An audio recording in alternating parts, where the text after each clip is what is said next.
তো গাইস গরমের দিন নাইতেই ওর সামনে জি যা পাইবো মানে সব বলে ছিঁড়া বিড়া খাইয়া লাই দিব। সো গাইস গল্পটা আজকে শুরু থেকে আরম্ভ করব।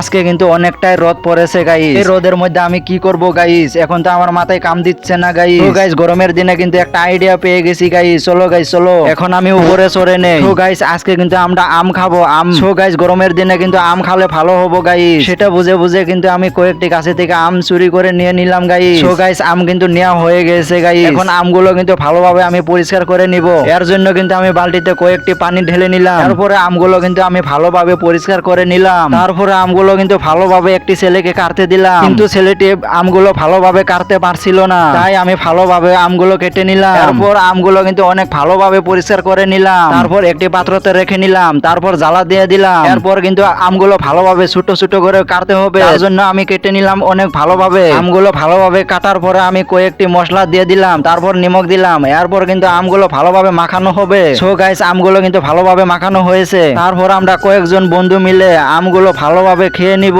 এরপর আমগুলো কিন্তু আমরা কয়েকটি বন্ধু মিলে খাওয়ার জন্য রেডি হয়ে গেলাম। কিন্তু গরমের দিন আমের জুস খাওয়াটা অনেক মজার ব্যাপার। এরপর আমি এবং আমার কয়েকজন বন্ধু মিলে এই গরমের দিন আমের জুস খেয়ে নিলাম। সো গাইস তোমাদের সঙ্গে এই ভিডিওটা কেমন লেগেছে তাহলে একটা সাবস্ক্রাইব করে দাও। Bye bye guys.